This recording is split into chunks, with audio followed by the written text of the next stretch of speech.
اعوذ باللہ من الشیطان الرجیم، اے اللہ شیطان کے شر سے، فساد سے، بدماشی سے، بھٹکانے سے آپ اپنی شرن میں لے لیجیے، اپنی حفاظت میں لے لیجیے۔ یہ ہے قرآن پڑھنے سے پہلے جو ہے اس کو پڑھنا چاہیے۔ اور دوسرا ہے بسم اللہ الرحمن الرحیم، مطلب کوئی کام بھی شروع کرنا چاہیے تو اللہ کا نام لے کے کرنا چاہیے۔ بسم اللہ الرحمن الرحیم کا مطلب ہوا کہ اللہ کے نام سے شروع، جو نہایت مہربان اور بڑا رحم کرنے والا ہے۔ اس سے نہ کوئی زیادہ رحم کرنے والا ہے اور نہ کوئی رحیم ہے، کوئی بھی سوائے اللہ کے۔ تو اللہ سے کوئی کام شروع کرنے سے پہلے بسم اللہ الرحمن الرحیم پڑھنا چاہیے۔ ہم لوگوں نے قرآن کی آیت سورۃ الشورى، یہ ہم لوگوں نے 3 رکوع ختم کر دیا۔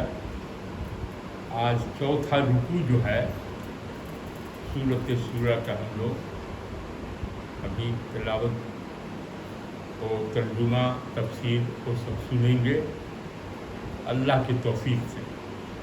کہا کہ اللہ بغیر توفیق نہیں دے گا تو پھر کوئی کام نہیں ہو سکتا، اسی لیے اللہ نے سب کو توفیق دیا، اور اس کا بڑا ثواب ہے۔ جو اللہ کے بھروسے پر رہتا ہے نا، اس کے لیے بڑا ثواب ہے۔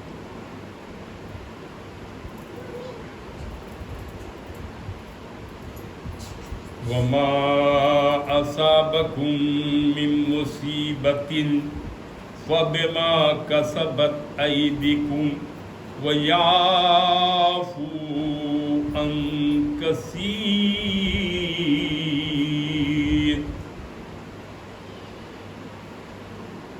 اللہ تعالیٰ فرماتا ہے کہ تمہیں جو کوئی بھی مصیبت پہنچتی ہے، تکلیف پہنچتی ہے، وہ اللہ تعالیٰ نہیں دیتے ہیں۔ قرآن کہتا ہے کہ یہ تمہارے اپنے بدعمالی کا اجر ہے۔ تم جو گناہ کرتے ہو یا خطا کرتے ہو یا غلط کام کرتے ہو، اسی کا اجر ہے۔ تم اگر اچھا کام کرو اور تم کو اگر تکلیف دے گا تو تمہارے درجات کو بلند کرنے کے لیے دے گا۔ یہ عام انسانوں سے سب سے خطاب ہے کہ تم کو جو بھی مصیبت پہنچتی ہے اس کا سبب کیا ہے؟ وہ تمہارے ہاتھوں نے جو کمایا ہے، غلط کام کیا ہے، اسی کا یہ اجر۔ اور اللہ تعالیٰ فرماتا ہے کہ قرآن میں لکھا ہوا ہے کہ ایسے تو وہ بہت سے گناہ کو معاف کر دیتا ہے۔ اللہ تعالیٰ ایسے ہی معاف کرتا ہے۔ اس میں 3 طرح کے لوگ ہیں۔ ایک طرح کے لوگ ہیں جو عام آدمی ہیں، مشرک ہیں، کافر ہیں۔ اب مکہ کی سرزمین ہے، رسول اللہ فرما رہے ہیں، قرآن پڑھ رہے ہیں، اور کافر اور مشرک مانتے ہی نہیں ہیں، سنتے بھی نہیں ہیں، ہنگامہ کرتے ہیں، لیکن وہ قرآن سنا رہے ہیں۔ تو وہ بت کی پوجا کر رہے ہیں، اللہ کو بھی نہیں مانتے، قرآن کو بھی نہیں مانتے، اللہ کو بھی نہیں مانتے ہیں اور قرآن کو بھی نہیں مانتے۔ جب اللہ کو بھی نہیں مان رہے، قرآن کو بھی نہیں مان رہے، رسول کو بھی نہیں مان رہے، اب وہ سب سمجھ رہے ہیں کہ بت ہی جو ہے سب کچھ ہے۔ یہاں فرمایا جاتا ہے کہ تم کو بھی جو مصیبت ہو رہی ہے،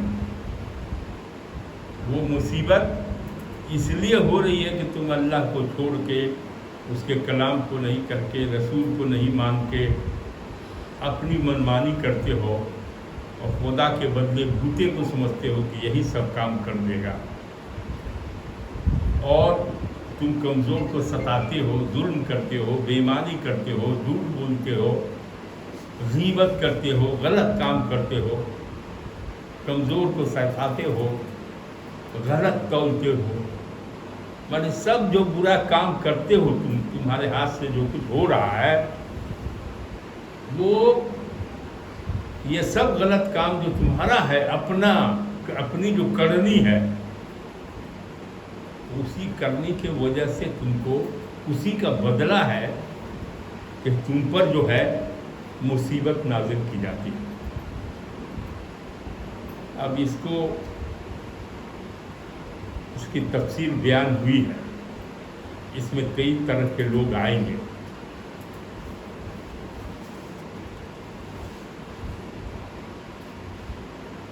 اس میں ہے کہ اللہ فرماتا ہے کہ تمہیں جو کچھ مصیبت پہنچتی ہے وہ دراصل تمہارے اپنے کیے گناہوں کا بدلہ ہے، اور وہ کہتا ہے کہ خدا غفور الرحیم ہے، تمہاری بہت سی غلط کاموں کو، گناہوں کو وہ معاف کر دیتا ہے۔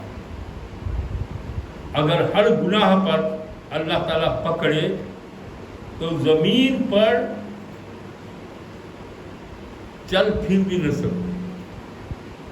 بار بار گناہ ہوتا ہے آدمی سے، پکڑ بھی اللہ میں اسی وقت وہ تو معاف کرتا جاتا ہے، اسی لیے سب کام کر رہا ہے۔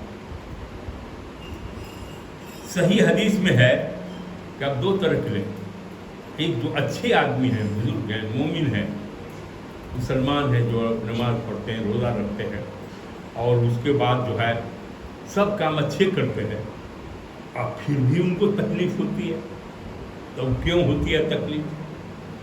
تو یہاں لکھا ہوا ہے کہ مومن کو جو تکلیف، سختی، غم اور پریشانی ہوتی ہے، اس کی وجہ سے اللہ تعالیٰ ان کے خطائیں تو معاف فرماتا ہی ہے، یہاں تک کہ ایک کانٹا لگنے کے عوض میں بھی اللہ تعالیٰ جو ہے اس کو وہ کرتا ہے۔ تو جیسے اچھا کام کرنے والے لوگوں کو بھی جو تکلیف ہو جاتی ہے، دراصل چھوٹا موٹا گناہ جو انجانا ہے وہ اس کو پتہ نہیں ہے، ایک تو اس کی وجہ سے ہو جاتا ہے، اور دوسرے جب اللہ کوئی مصیبت دیتا ہے، بیمار دے دیا، طرح طرح کا پیسہ کم کر دیا، بہت پریشانی میں ڈال دیا، اور اس میں صبر کرتا ہے جو آدمی، سمجھتا ہے کہ اللہ جس حال میں رکھے وہی حال اچھا ہے، اللہ ہی پر بھروسہ کرتا ہے، جو تکلیف ہے وہ ہم کو وہی دور کرے گا۔ تو اللہ تعالیٰ دراصل مومن کے درجات کو بلند کر دیتا ہے تکلیف دے کے۔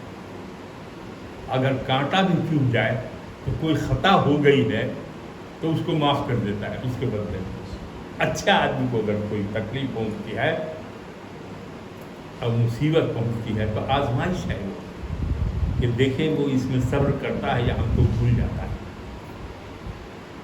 یہ ہے، بہت سے بزرگان دین ہیں وہ بہت بڑے طرح کی بیماری میں پڑے رہتے ہیں، اللہ اللہ اللہ اللہ کرتے رہتے ہیں اور کوئی شکایت بھی نہیں کرتے۔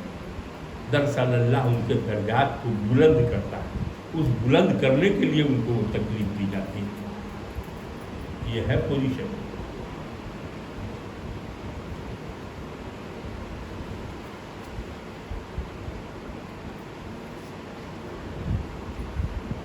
اب ہے کہ وَمَا أَنْتُمْ بِمُعْجِزِينَ فِي الْأَرْضِ وَمَا لَكُمْ مِنْ دُونِ اللَّهِ مِنْ وَلِيٍّ وَلَا نَصِيرٍ۔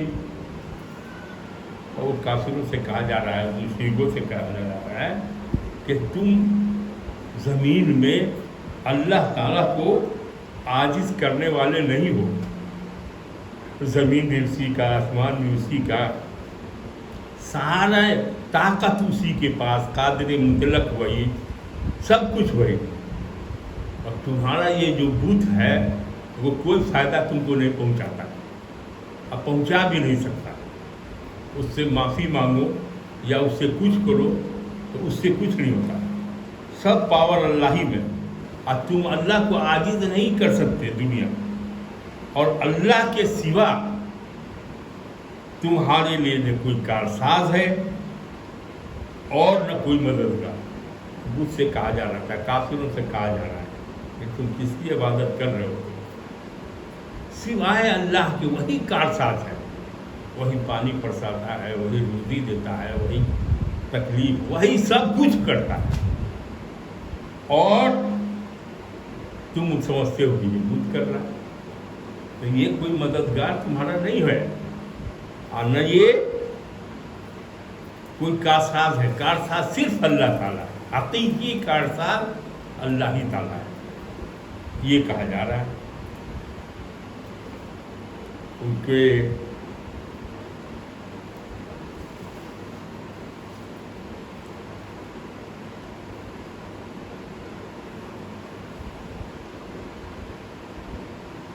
اس کے بعد ہے کہ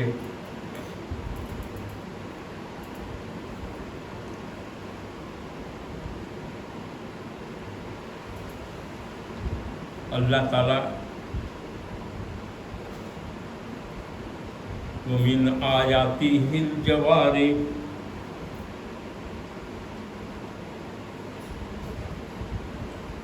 وَمِنْ آيَاتِهِ الْجَوَارِ فِي الْبَحْرِ كَالْأَعْلَامِ، اور اللہ کی نشانیوں میں سے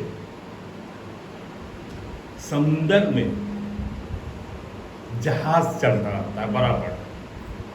اس زمانے میں کیسا رہا ہوگا جہاز، لیکن ہوا کے بادبان کے ذریعے بڑی بڑی کشتی سب ہوتی تھی، تو اس کو کہا کہ پہاڑ جیسے جہاز ہے سمندر میں۔ إِن يَشَاء يُسْكِنَ الرِّيحَ فَيَظْلَلْنَ رَوَاكِدَ عَلَى ظَهْرِهِ إِنَّ فِي ذَلِكَ لَآيَاتٍ لِكُلِّ صَبَّارٍ شَكُورٍ۔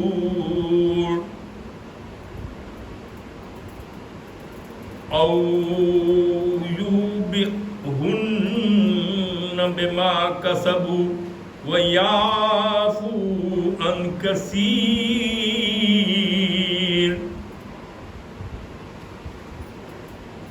اگر وہ چاہے،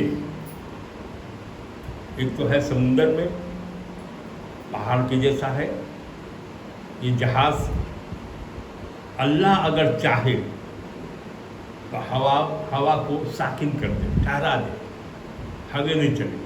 جب ہوا نہیں چلے گا تو بادبان سے جہاں پر ہے وہیں پر جہاز رکا رہ جائے گا۔ ہوا نہیں چلے گی تو جہاز کیا ہوگا؟ اس زمانے کا جو جہاز تھا وہ جہاں پر ہے وہ وہیں پر رک جاتا، اسی کے سطح پر کھڑے ہو جاتے۔ یہ ایک نشانی ہے کس کے لیے؟ جو صبر کرنے والے اور شکر کرنے والے کے لیے۔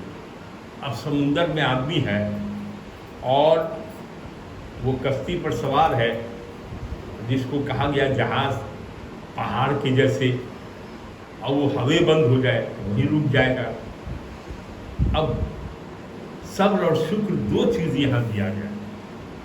اللہ تعالیٰ کہتا ہے، رسول اللہ صلی اللہ علیہ وسلم نے کہا کہ تم کو جب مصیبت آئے، پریشانی آئے، تو تم صبر کیا کرو۔ اسلام یہی ہے کہ تم کو جو مصیبت اور پریشانی ہو، چاہے کسی طرح کی ہو، تم صبر کرو، اور جب خوشحالی آئے،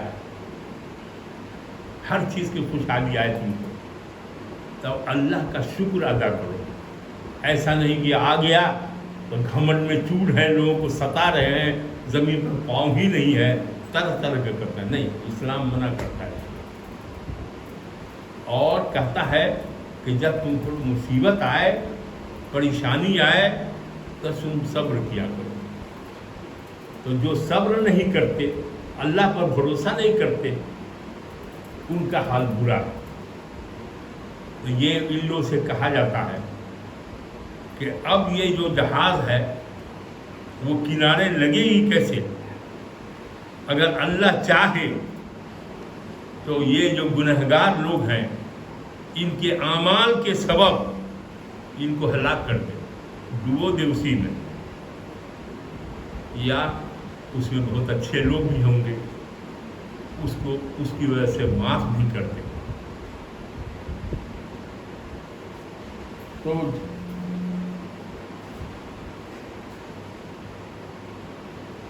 اللہ تبارک و تعالیٰ اپنی قدرت کے نشان اپنی مخلوق کے سامنے رکھتا ہے کہ اس نے سمندروں کو مسخر کر رکھا ہے تاکہ اس میں کشتیاں چلیں، آئے جائے۔ بڑی بڑی کشتیاں سمندروں میں ایسی معلوم ہوتی ہے کہ جیسے زمین میں اونچے پہاڑ، ان کشتیوں کو ادھر سے ادھر لے جانے والی ہوائیں اس کے قبضے میں ہے اللہ کے۔ اگر وہ چاہے تو ان ہواؤں کو روک لے، پھر تو سب بیکار ہو جائے اور کشتی رکی رہ جائے۔ ہر ایک وہ شخص جو سختیوں میں مصیبت آ گئے صبر کا اور آسانیوں میں شکر کا عادی ہو، اس کے لیے تو بڑی عبرت کی جا ہے۔ وہ رب تعالیٰ کی عظیم شان قدرت اور اس کی بے پایا سلطنت کو ان نشانیوں سے سمجھ سکتا ہے، اور جس طرح ہوائیں بند کر کے کشتیوں کو کھڑا کر لینا اور روک لینا اس کے بس میں ہے، اسی طرح ان پہاڑوں جیسی کشتیوں کو دم بھر میں ڈبو دینا بھی اللہ کے ہاتھ میں ہے۔ اگر وہ چاہے تو اہل کشتی کے گناہوں کے باعث انہیں ڈبو دے، اور یہ تو بہت سے گناہوں کو اللہ تعالیٰ معاف کر دیتا ہے۔ اور اگر اللہ سب گناہوں پر پکڑے تو جو بھی کشتی میں بیٹھے سیدھا سمندر میں ڈوب جائے۔ یہ اللہ تعالیٰ کے فضل ہے، اس کا کرم ہے، اس کی محنت اور اس کی محبت ہے اپنے بندوں سے کہ وہ بچ جاتا ہے انسان، اس کی کرم کی وجہ سے، اس کے فضل کی وجہ سے۔ اور بہت سے علماء نے اس کی تفسیر میں کہا ہے کہ اللہ ایسا بھی کر سکتا ہے کہ جانا ہے ادھر، ہوا ادھر کی چلے گی تو ہوا کو الٹ دے، جب بجائے ادھر جانے کی دوسری جگہ وہ چلا جائے، اس کو منزل نہیں مل رہی، یہ بھی کر سکتا ہے۔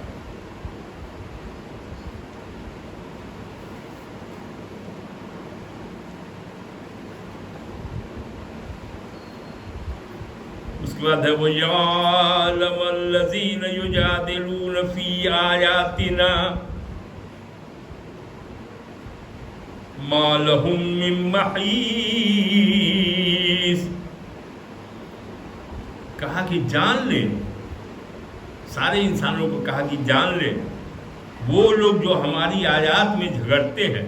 اب قرآن ہے اللہ کا کلام، اور اس کلام کو بھی الٹ پلٹ کر دینا، اس کو نہیں سمجھنا، اس کے خلاف جھگڑا کرنا، تو ما لہم من محیص، تب اللہ تعالیٰ جو ہے ان کو ایسے لوگوں کو ختم کر دے گا، کوئی خلاصی نہیں ہے ان کو بچنے کی۔ فَمَا أُوتِيتُم مِّن شَيْءٍ فَمَتَاعُ الْحَيَاةِ الدُّنْيَا وَمَا عِندَ اللَّهِ خَيْرٌ وَأَبْقَىٰ لِلَّذِينَ آمَنُوا وَعَلَىٰ رَبِّهِمْ يَتَوَكَّلُونَ۔ کیا کہتا ہے پس تمہیں جو کوئی شے دی گئی ہے، اور ہر آدمی کے پاس کچھ نہ کچھ ہے، تو دنیا کی دولت ہے یہ کہتا ہے کہ یہ دنیا کی دولت ہے جو رہنے والی نہیں ہے، تم مر جاؤ گے تو سب چھوڑ جاؤ گے، لے کے تو کچھ بھی نہیں جاؤ گے۔ تو کہتا ہے کہ تم لوگ کو کافروں سے مشرکوں سے کہا جا رہا ہے کہ تم جو بڑی کوٹھی، بڑا بنگلہ، بڑا وہ فلانا سلانا بہت سامان تمہارے پاس ہے۔ اللہ فرما رہا ہے، قرآن بھی فرما رہا ہے کہ یہ کوئی ویلیو کا نہیں ہے، تم مرے کچھ بھی نہیں لے جا سکتے ہو، یہ متاع دنیا ہے، یہ دنیا کی زندگی کا۔ وَمَا عِندَ اللَّهِ خَيْرٌ وَأَبْقَىٰ،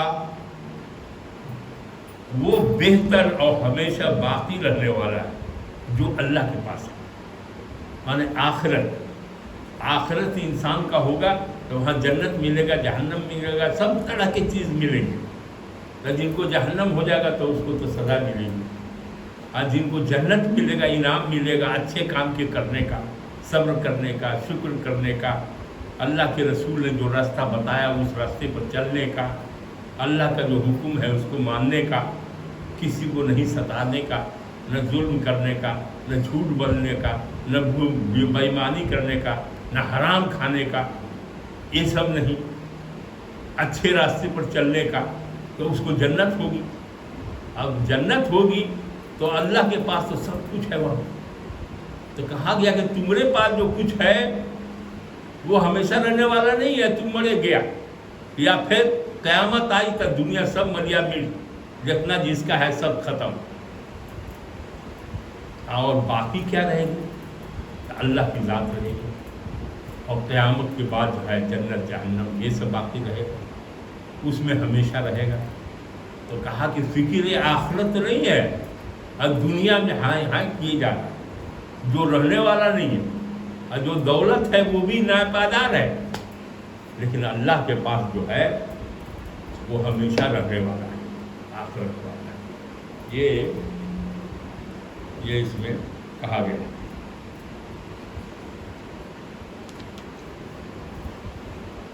اللہ تعالیٰ نے دنیا کی بے قدری اور اس کی حقارت بیان فرمائی، اسے جمع کر کے کسی کو پھولنا نہیں چاہیے، فانی چیز ہے، ختم ہو جانے والی ہے، بلکہ آخرت کی طرف رغبت کرنا چاہیے، نیک اعمال کر کے ثواب جمع کرنا چاہیے، یہ سب باقی رہنے والی چیز ہے۔ اور جو فانی ہے، نہیں رہنے والا ہے، اس کو یہ عقل مندی نہیں ہے کہ آخرت پر ترجیح دی جائے۔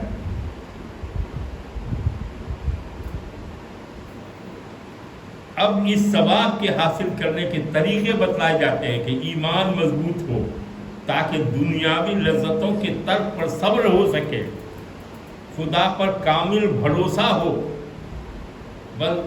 تاکہ صبر اس کی امداد سے ملے اور احکام خدا کی بجا آوری اور نافرمانیوں سے اجتناب آسانی ہو جائے، کبیرہ گناہوں فحش کاموں سے پرہیز کرنا چاہیے، غصہ پر قابو چاہیے، عین غصے اور غضب کی حالت میں بھی خوش خلقی اور درگزر کی عادت نہ چھوٹے۔ چنانچہ صحیح حدیث میں ہے کہ رسول اللہ صلی اللہ علیہ وسلم نے کبھی بھی اپنے نفس کا بدلہ کسی سے نہیں لیا، ہاں اگر خدا کے احکام کی بے عزتی اور بے توقیری ہوئی تو اور بات ہے۔ اور حدیث میں ہے کہ بہت زیادہ غصے کی حالت میں بھی آپ کی زبان سے اس کے سوا اور کچھ الفاظ نہیں نکلا کہ اسے کیا ہو گیا، اس کے ہاتھ خاک آلودہ ہو۔ مطلب یہ ہے کہ انسان کو نیکی کے کام میں عمل صالح، ایمان اور عمل صالح کرتے رہنا چاہیے، اور دنیا کی زندگانی چند روزہ ہے، اور اس میں جتنا مال متاع جو کچھ بھی ہے وہ سب ٹیمپروری ہے، پرماننٹ نہیں ہے۔ تم مرے، آنکھ بند ہوئی، سب ختم، تو تم اس کے چکر میں نہیں پڑ کے آخرت کے چکر میں پڑو کہ اچھا کام کر کے اللہ کو خوش کر کے صبر و شکر کے راستے سے تم جنت پہنچو، وہاں جو کچھ ہے وہ سب پرماننٹ ہے۔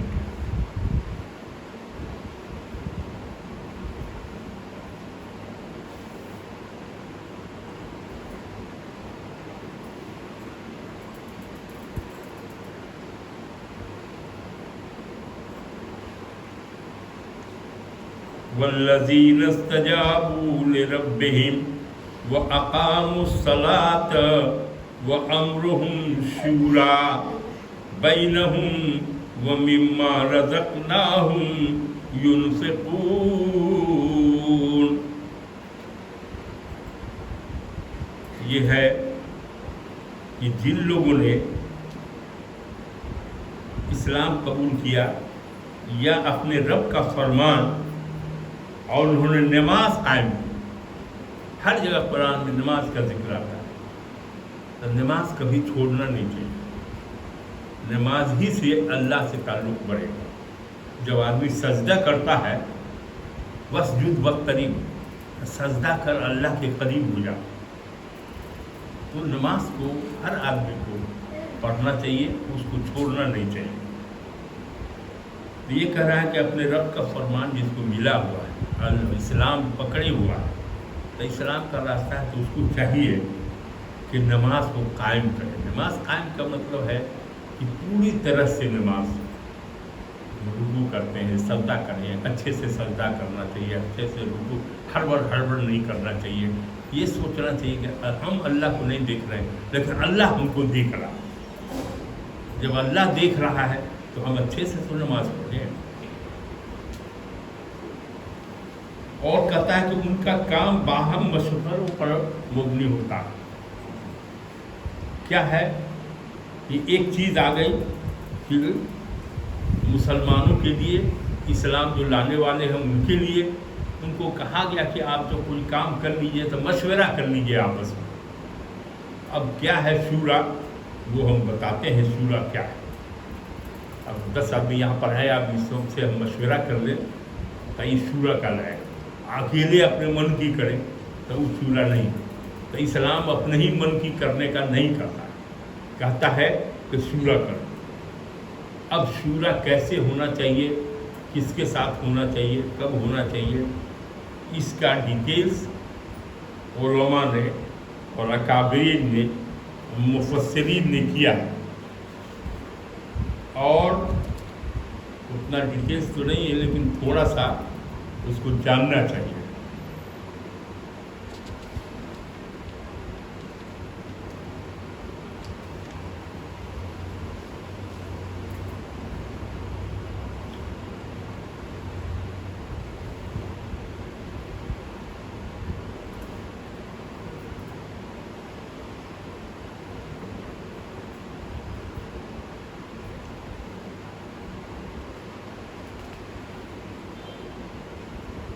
کہتا ہے کہ انسان مشترک معاملات میں اپنی منمانی چلانے کی کوشش یا تو اس وجہ سے کرتا ہے کہ وہ اپنی ذاتی اغراض کے لیے دوسروں کا حق ماننا چاہتا ہے، یا پھر اس کی وجہ یہ ہوتی ہے کہ وہ اپنے آپ کو بڑی چیز اور دوسرے کو حقیر سمجھتا ہے۔ اخلاقی حیثیت سے یہ دونوں صفات ایک ساتھ قبیح ہیں، معنی خراب ہے، اور مومن کے اندر ان میں سے کسی صفت کا شائبہ بھی نہیں پتا۔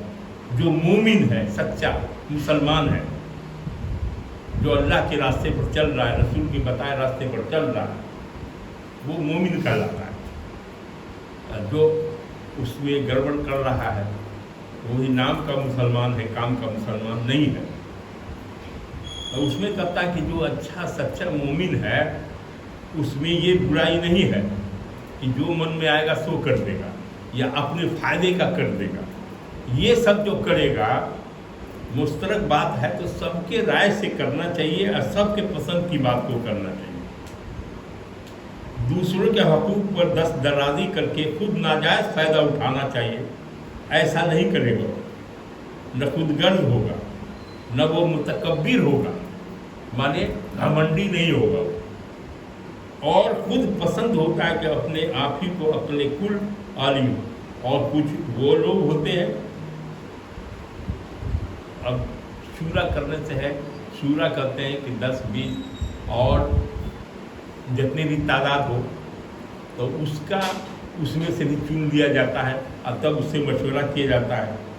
تو 3-4 خوبی آئی ہے، جس میں سے ایک خوبی یہ بھی ہے کہ جو شخص جو خدا سے ڈرتا ہو اور یہ جانتا ہو کہ اس کی کتنی سخت جواب دہی ہے، اسے اپنے رب کے سامنے کرنی پڑے گی۔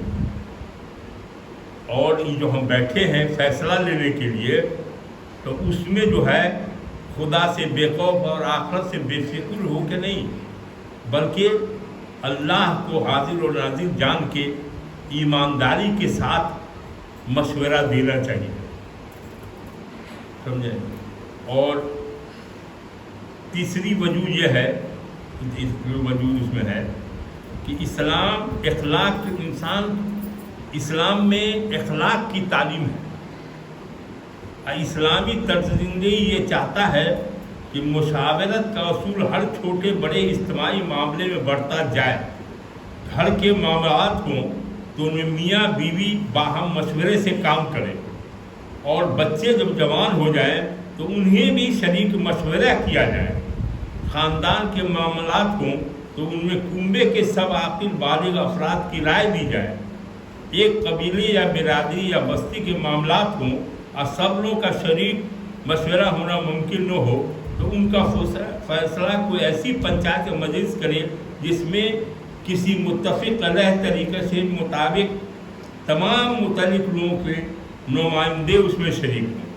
ایک پوری قوم کا معاملہ ہو تو ان کے چلانے کے لیے قوم کا سربراہ سب سے مرضی سے مقرر کیا جائے، اور وہ قومی معاملات کو ایسے صاحب رائے لوگوں سے چلائے جن کو قوم اعتماد کرتی ہے. وہ اسی وقت تک سربراہ رہے جب تک قوم خود اسے اپنا سربراہ بنائے رکھنا چاہے. کوئی ایماندار آدمی زبردستی قوم کا سربراہ بننے اور بنے رہنے کی خواہش یا کوشش نہیں کر سکتا ہے. یہ فریب کاری کر سکتا ہے کہ پہلے بزور قوم کے سر پر مسلط ہو جائے اور پھر جبر کے تحت لوگوں کی رضامندی طلب کرے. اور نہ اس طرح کی چالیں چل سکتا ہے کہ اس کو مشورہ دینے کے لوگ اپنی آدر و مرضی سے اپنی پسند کے نمائندے نہیں بلکہ وہ نمائندے منتخب کریں جو اس کی مرضی کے مطابق رائے دینے والے ہوں.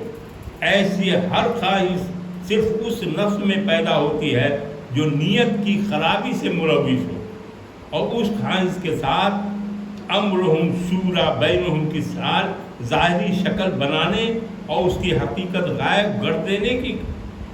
کر دینے کی کوشش صرف وہی شخص کر سکتا ہے جسے خدا اور خلق دونوں کو دھوکہ دینے میں کوئی بات نہ ہو. حالانکہ نہ خدا دھوکہ کھا سکتا ہے اور نہ خلق ہی اتنی اندھی ہو سکتی ہے کہ کوئی شخص دن کی روشنی میں اعلانیہ ڈاکہ مار رہا ہو اور وہ سچے دل سے یہ سمجھتی رہے کہ وہ ڈاکہ نہیں مار رہا ہے بلکہ لوگوں کی خدمت کر رہا ہے. ایک یہ ہے. دوسرا ہے کہ یہ بہت بڑا ہو جائے گا لیکن چھوٹا سا ہی ہے. مطلب یہ اس میں ہے کہ ایمانداری سے دیانتداری سے اللہ کو عادل نازل جان کے، اور اس میں یہ بھی لکھا ہوا ہے کہ کوئی آدمی یہ خواہش نہ کرے کہ ہم ہو جائے فلانا. نہیں، عوام ہم کو بنا دے تب ٹھیک ہے. اس کے لیے کوشش کرے، جوڑ توڑ کرے، ہیرا پھیری کرے. تو یہ سب ناجائز کیا ہے؟ تب کہا کہ یہ شورا نہیں ہوا، شورا کا کام نہیں. 5 دیا ہے. چلان کی ذمہ داری جو سب پر ڈالنی ہے اسے لوگوں کی رضامندی سے مقرر کیا جائے، اور سربراہ کو مشورہ دینے کے لیے وہ لوگ مقرر کیے جائیں جن کو قوم کا اعتماد حاصل ہو. اور چہارم یہ ہے کہ جو مشورہ دینے والے ہیں اپنے علم اور ایمان و ضمیر کے مطابق رائے دیں. اب کوئی آدمی زمین کو بھی بیچ دے، اپنا علم نہیں ہے، اور ہیرا پھیری کر کے کسی کو پارٹی بنا لے، یہ وہ گروپ میں چلا گیا، وہ گروپ میں چلا گیا، وہ نہیں ہو. وہ ہو کہ جو سب کے فائدے کے لیے ہو. ایسا آدمی کو چننا چاہیے جو گروپ بازی کرے یا پھر ذاتی مقصد کے لیے اس میں گھسے. ایسے آدمی کو نہیں چننا چاہیے، اور نہ اس کو شورا کہا جائے گا. 5واں یہ شورا میں دیا گیا ہے کیونکہ اگر ایک شخص یا ایک ٹولہ سب کی سننے کے بعد اپنی منمانی کرنے کا مختار ہو تو مشاورت بالکل بے معنی ہو جاتی ہے. اللہ تعالیٰ یہ نہیں فرما ہے کہ ان کے معاملات میں ان سے مشورہ لیا جاتا ہے، بلکہ یہ فرما رہا ہے کہ ان کے معاملات آپس کے مشورے سے چلتے ہیں. تو یہاں ڈکٹیٹرشپ نہیں چلے گی یا ہم جو چاہیں گے وہی ہوگا، یہ نہیں چلے گی. سب کی جو رائے ہو وہ ہونا چاہیے. یہاں تک کہ فیملی تک کا بھی اس میں دیا ہوا ہے. یہ تھوڑا شورا کے بارے میں آیا ہے کہ اس میں حکم ہوا کہ وہ امرہم شورا بینہم، کہ آپس میں کوئی بھی کام کرنا ہو تو مشورہ کریے، چاہے گھر ہو، چاہے جماعت ہو، یا 10 آدمی کہیں جا رہے ہیں تو بیٹھ کے مشورہ کر لیا اس راستے سے جانا ہے، کیا کرنا ہے، کیسے کرنا ہے. یہ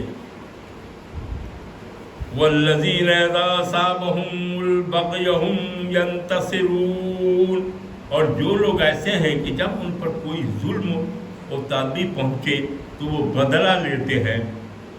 وجزاء سیئۃ سیئۃ مثلها فمن عفا واصلح فاجرہ علی اللہ انہ لا یحب الظالمین.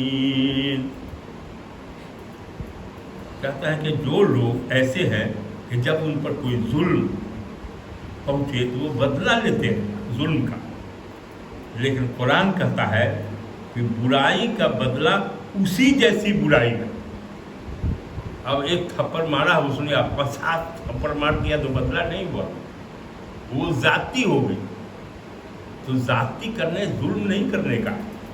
تو اس میں یہاں حکم ہے کہ برائی کا بدلہ اسی جیسی برائی ہو. اب کسی نے تھوک پھینک دیا تو تھوکے پھینکیے، یہ نہیں کہ آپ جا کے کھانا لگا دیا اس کو بدلہ.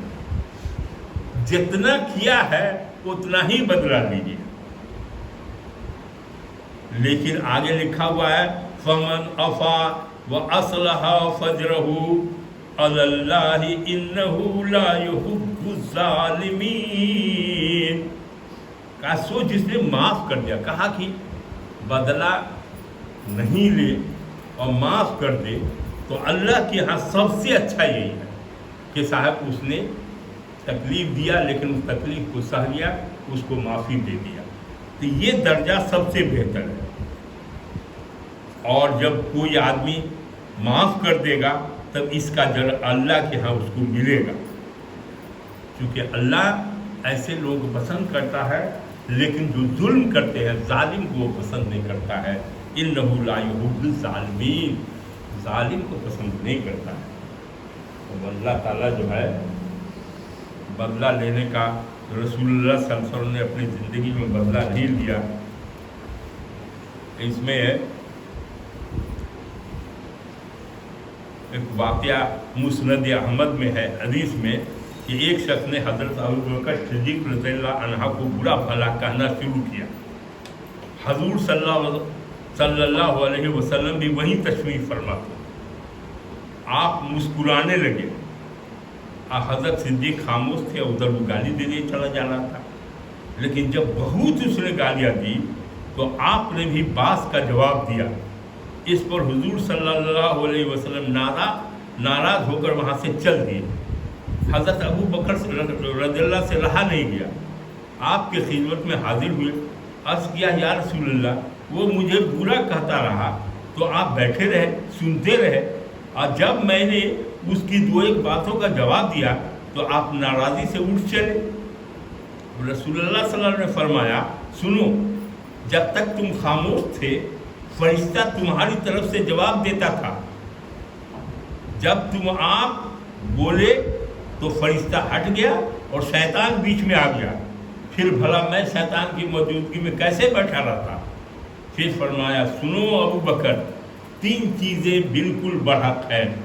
جس پر کوئی ظلم کیا جائے اور وہ اس سے چشم پوشی کرے تو ضرور اللہ اسے عزت دے گا اور اس کی مدد کرے. کسی نے آپ کو ستایا، ظلم کیا، آپ کے ساتھ بےایمانی کی، آپ کے ساتھ دھوکہ کیا، آپ اس کا کچھ نہیں کیا، صبر کیا، اللہ کو صبر کر دیا، اللہ کو معاملہ دے دیا، تو کہتا ہے کہ اللہ تعالیٰ جو ہے وہ مانے ایسے آدمی عزت بھی دے گا اس کو اور اس کی مدد بھی کرے گا. دنیا تو نہیں کرے گی، اللہ مدد کر دے گا. تو ایک بات کہا اللہ کے رسول صلی اللہ علیہ وسلم نے حضرت ابو بکر صدیق رضی اللہ عنہ سے کہا کہ ایک بات یہ ہے. دوسری بات انہوں نے کہا جو شخص سلوک اور احسان کا دروازہ کھولے گا اور صلہ رحمی کے ارادے سے لوگوں کو دیتا رہے گا، اللہ اسے برکت دے گا اور زیادتی عطا فرمائے گا. دوسری بات یہ کہا صلہ رحمی کرتے ہیں کہ اپنے خاندان کا، اپنے کھا رہا ہے، خاندان کا لوگ بھوک مر رہا، رشتہ دار بھوک مر رہے، یہ جائز نہیں ہے، اس کو دیکھنا چاہیے. صلہ رحمی ہے کہ اپنے قرابت داروں کو، رشتہ داروں کو غریب ہے، کمزور ہے، تو اس کو مدد کرنا چاہیے۔ اور جب ایسا کرے گا، مدد کرے گا وہ، تو اللہ تعالیٰ اس کے درجات کو بڑھائے گا اور برکت بھی دے گا۔ اور تیسری بات کہا انہوں نے کہ اور جو شخص بڑھانے کے سوال کا دروازہ کھول لے گا، اس سے مانگتا پھرے گا، اللہ اس کے ہاں بے برکتی کر دے گا اور کمی میں ہی وہ مطلع رکھے گا۔ یہ داؤد شریف کی، ابو داؤد کی حدیث ہے، اس میں بھی دیا ہوا ہے اور مسند احمد میں بھی دیا ہوا ہے کہ اگر کوئی آدمی پیشہ بنا لے کہ بڑی تکلیف ہے، ہم نے کچھ دے دو، اٹھکتا پھرے جگہ جگہ اپنے رشتے داروں کے ہاں، تو کیسے اللہ تعالیٰ اس کا برکت اٹھا لے گا اور اس کو عزت کرا دے گا۔ یہ تین بات اس میں ہے۔ اب آپ پر ہے کہ آپ معاف کر کے یا مدد کر کے اللہ کے راستے میں جائیں۔ اس کے بعد ہے تھوڑا سا بچا ہوا ہے،